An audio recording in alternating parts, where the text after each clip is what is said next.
Hey guys, Marstinkin here, bringing you another Dragon Ball Z Dokkan battle video. And so, with the arrival of the Winter Night Dokkan Festival, we do have a lot of units available in the red coin shop now. Obviously, one of the downsides of this banner when it comes to doing summons on it is just how many featured units there are, which makes it very difficult if you want to pull a specific unit. You guys should check out the summon video that I did yesterday or the day before. I don't know when this video is going to go up. If you haven't seen it already, for a good example of what I'm talking about. But I did say in that summon video, one of the big advantages of this banner is not to summon on, but is now the units that will be available in the red coin shop. So obviously the elephant in the room, everybody's talked about it at this point, I'm sure. Tech Gogeta is not available with the red coins, even though technically he should be, because the way the coin shop is supposed to work is that when a unit returns on a banner for the first time after their initial banner, they should be available to buy with gacha coins. Obviously, the reason why they've done this is on JP, the Tech Gogeta banner dropped, and then this banner dropped. Like on JP, this is the Tanabata Festival banner. This dropped while the Tech Gogeta banner was still live. So obviously, following those normal rules of how the coin shop works, obviously Gogeta would not be in the coin shop. However, with the fact that they released Gogeta early for Global and are now releasing the Tanabata banner as the Christmas banner for Global, technically he should be on there, but obviously they can do whatever they want. They've decided he isn't going to be. They're keeping it in line with JP. It's funny how they do that sometimes for some things and not for other things, but it is what it is. It would have been a nice little bonus if global players were able to buy copies of him with red coins early, but for those of you out there who do desperately want a copy of him and are saving coins for him as your top purchase, he should be returning in the banner for Saiyan Day, which will be in March. So a couple of months away, unfortunately, but he will be an option to get later down the line. So obviously all of these units are available.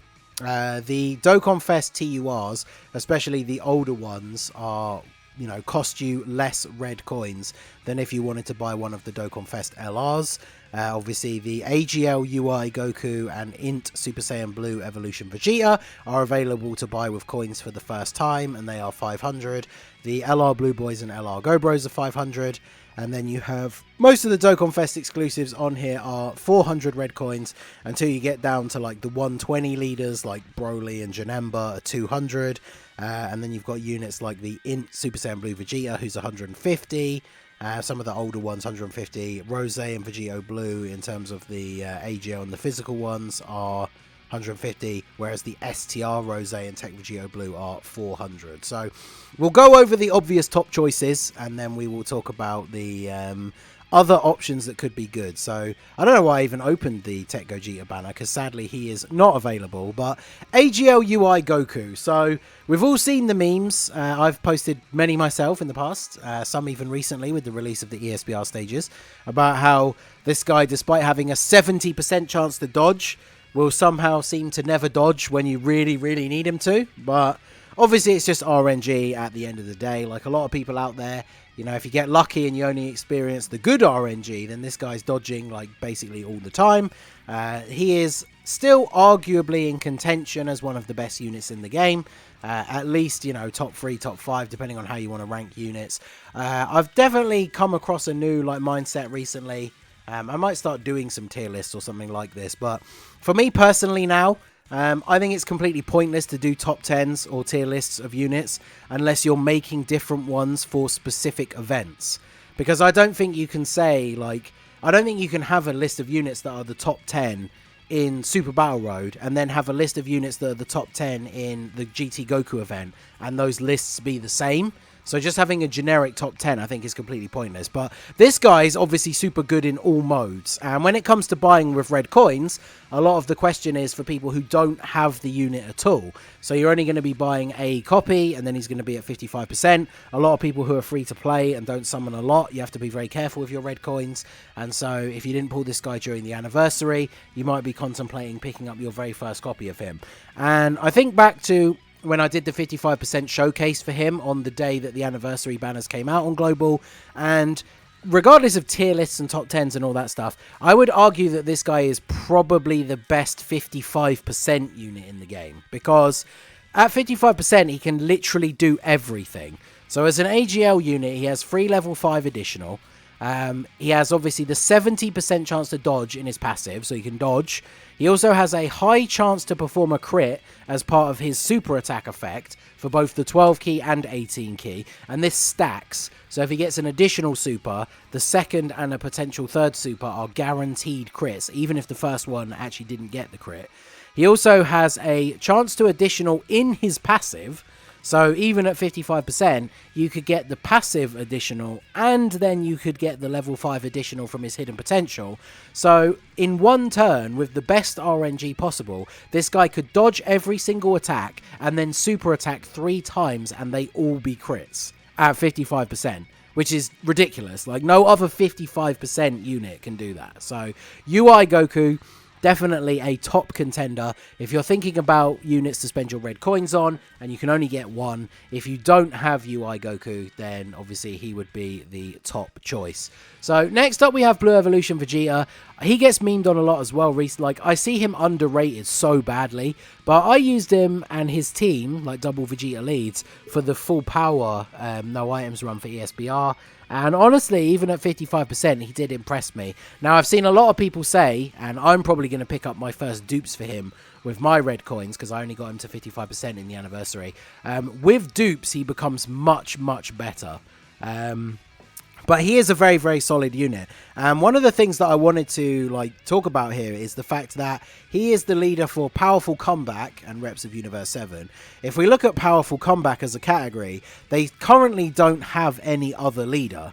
And the reason why this is important to think about when it comes to global is I brought up the page here for the Legendary Vegeta event, which we should get whenever Super Vegeta drops. I'm hoping that that is going to be the Dokkan Fest for January, because I, like a lot of people, am very, very hyped for the release of Super Vegeta, as well as, you know, a nice new event. And of course, this comes with a bunch of missions to do the event with specific teams, and one of those is Powerful Comeback. So whilst it is obviously possible to make a team within those boundaries using the other leads, if you just want to have everything that's available to you and run the actual category leader, then you need to have Blue Evolution Vegeta. And then when we look at the other missions, he's also on Worthy Rivals. Is he on Gifted Warriors as well, actually? I know he's on Worthy Rivals. He's on Gifted Warriors as well. So yeah, a lot of these missions that you need to do on the Vegeta event, you're going to be able to use Blue Evolution Vegeta. So if you only got the Goku and you don't have Vegeta, depending on what your box is looking like for Worthy Rivals, Gifted Warriors, whether you can make a Powerful Comeback team without him, because even though it can be done within the constraints of that category, it can only be done if you have the specific units. So if you're missing any of those, or like I say, your other teams are a little bit weak for those categories that are going to be missions for the Vegeta event, then obviously this guy is definitely worth considering to have as a unit in your box if you don't have him, and that's going to help you out for those missions, because I think these missions are definitely something that's worth considering when you think about other units that you might want to buy with the red coins. So like Siblings Bond and Join Forces, obviously the LR Blue Boys, the LR Go Bros are on the list and available to get with red coins. I wouldn't obviously prioritize them over these two, but I mean, if you have these two and you don't have the others, they're obviously very useful additions.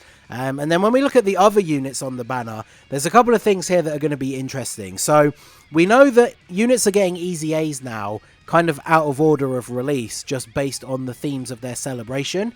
So, you know, we're all expecting sometime soon to see another celebration based around the Broly movie with a new Blue Gogeta and like a full power Broly, because we don't have units that start out as those forms. So we could see an easy A for physical Broly and the AGL Gogeta sometime soon. So if you don't have him, he could be a reasonable pick.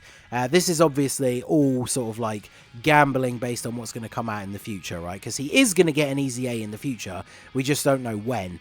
And a lot of these older units aren't featured on banners a lot anymore. So if he suddenly announced to get an easy A with the celebration that's coming out on JP saying like January, Global is obviously still going to have plenty of time to wait for his easy A, but he might not be featured on any banners up until that easy A happens. So if you don't have him and you have the coins to spare, this is where you kind of have to make picks after these. Like, these are obviously the primary units, and of course Gotenks isn't available because he's just a side banner unit now. He's in the general pool.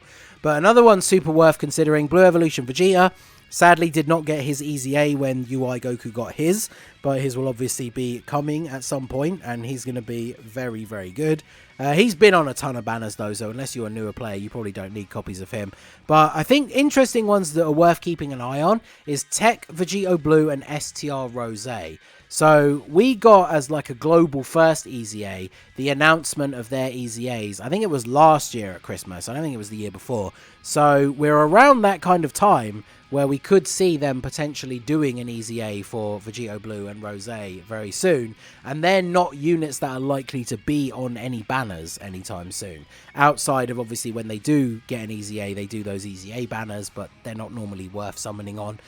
So Tech Vegeta Blue and STR Rose, if you're completely missing them or don't have them at least like 2 dupes, it could be worth picking up a copy. But these are all secondary picks, like I say. Like if you are someone who it's very difficult for you to get red coins, you don't summon a huge amount, even if you have UI Goku and Blue Evolution Vegeta, but they're both at like 55%, it's probably still more valuable for you to get like a dupe for UI Goku than it is to pick up like a second dupe for Rose who might get his Easy A in the next couple of months. So obviously the top picks are the 2 anniversary LRs. I do think, like I say, the Blue Boys are super underrated and they're going to be very useful. The Go Bros, of course, lead Siblings Bond, so if you need that for the mission for the Vegeta event. So I definitely think the Vegeta event missions are something you should consider when thinking about how to spend your coins on upcoming units based on the missions that you're going to need to complete in the future. But obviously, if we literally had to just go for the short answer, UI Goku is who you should be getting with the coins. Unless you already have him, potentially even with dupes, and you don't have Vegeta, then you should pick up Vegeta. I would say it's worth picking up your first Vegeta before picking up your first dupe for Goku, but obviously it's up to you based on your box and how you can build the teams for those missions for the Vegeta event. So you guys make sure to let me know, how many red coins do you have? Who are you planning to buy, if anyone, or are you saving up for the future? Are you one of those people that is saving up for when Tech Gogeta is finally available with red coins? Let me know down below in the comment section. So that is going to be it for the video, guys. This has been the Master Ningen. Smash that like button, subscribe to the channel if you are new. Check out the links down below for the Discord and the merch store, and I will see you all again soon. Have a good one.